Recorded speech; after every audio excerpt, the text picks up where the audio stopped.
Hello' guys কথা এটা ক'ম বুলি আহিলোঁ।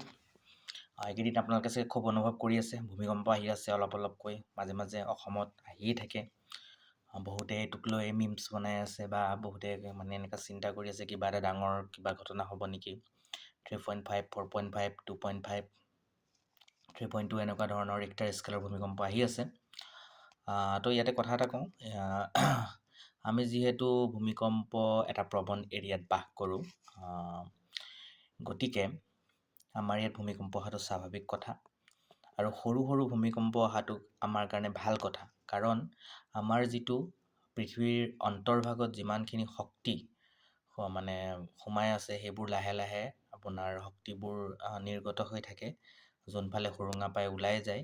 আৰু যদি তেনেকুৱা ধৰণৰ শক্তিবোৰ ওলাই যাবলৈ সুবিধা নাপায়, তেতিয়াহ'লেহে আমাৰ কাৰণে সমস্যা। মানে সৰু সৰু যদি ভূমিকম্প আহি নাথাকে, তেতিয়াহ'লে বহুত ডাঙৰ কিবা এটা ভূমিকম্প অহাৰ সম্ভাৱনা থাকিব পাৰে। মানে ভিতৰত থকা যিবোৰ শক্তি, সেইবোৰ ওলাই আহিবৰ কাৰণে প্ৰত্যেক মুহূৰ্ততে বিচাৰি থাকে, আৰু তেনেকুৱা ধৰণৰ ক'ৰবাত কিবা চুটি ফল্ট এইবিলাক যদি পায়, তেতিয়াহ'লে ওলাই আহে আৰু ভূমিকম্পৰ সৃষ্টি কৰে। গতিকে এইটো কোনো ধৰণৰ চিন্তা কৰিবলগীয়া বিষয় নহয়।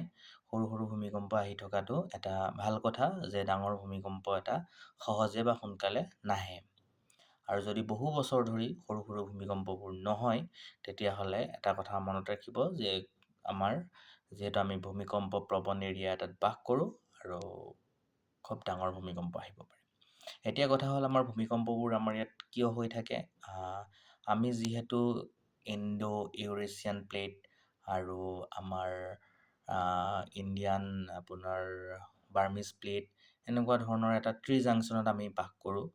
তাৰ লগে লগে আমাৰ অসমত কিছুমান আমাৰ ফল্ট আছে, যেনে আমাৰ কপিলি ফল্ট বুলি এটা আছে মৰিগাঁও নগাঁৱৰ ওচৰত, আৰু ধুবুৰী ফল্ট বুলি আছে। গতিকে এই ফল্টবিলাকৰ কাৰণে আমাৰ শক্তিবোৰ ওলাই আহিবৰ কাৰণে তেওঁলোকে সুযোগ পায়, আৰু সেইকাৰণে আমাৰ ভূমিকম্পটো হয়। আৰু কম ৰিক্টাৰ স্কেলত ভূমিকম্প আহিলেও আমি কম্পন অনুভৱ কৰাৰ মূল কাৰণটো হৈছে যে আমাৰ যিবিলাক মাটি, পলসুৱা মাটি হোৱাৰ বাবে বা ভূমিকম্পৰ কেন্দ্ৰস্থল বেছি তলত নোহোৱাৰ বাবে, পলসুৱা মাটি বা কোমল মাটি হোৱাৰ কাৰণে আমি সহজে অনুভৱ কৰোঁ।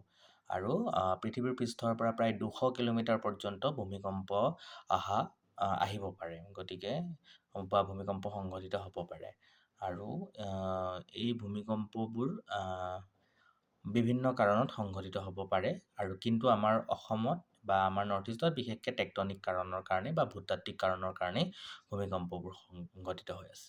গতিকে আমি যিহেতু ভূমিকম্প প্ৰৱণ এৰিয়া বা যিটো ডেঞ্জাৰাছ জ'ন এটাত বাস কৰোঁ, গতিকে আমি সকলোৱে সচেতন হৈ থাকিবই লাগিব। আমি সকলোৱে ভূমিকম্পৰ পৰা ৰক্ষা পাবৰ কাৰণে, আমি যিহেতু ভূমিকম্পৰ আগজাননী দিব পৰা নাযায়, গতিকে তাৰ বাবে আমি নিজকে বচাই ৰাখিবৰ পৰা পৰিকল্পনাসমূহ কৰি ৰাখিব লাগিব। আৰু লগতে আমি ইমান এইবোৰ হাই হাল্লা কৰি লাভ নাই যে আমাৰ ইয়াত কিয় ভূমিকম্প আহি আছে। অকণমান আমি ষ্টাডি কৰিলে গম পাম যে কিয় ভূমিকম্পবোৰ আমাৰ ইয়াত সঘনাই হৈ থাকে। গতিকে সৰু সৰু ভূমিকম্পবোৰ হৈ থাকক, একো নাই, আপোনালোকে ভালকৈ থাকক, আমি ভালদৰে থাকিম। যাতে ডাঙৰ ভূমিকম্প এটা নহয়, তাৰ বাবে এনেকুৱা ধৰণৰ সৰু সৰু ভূমিকম্পবোৰ হৈ থকা অতীৱ প্ৰয়োজনীয়। ধন্যবাদ।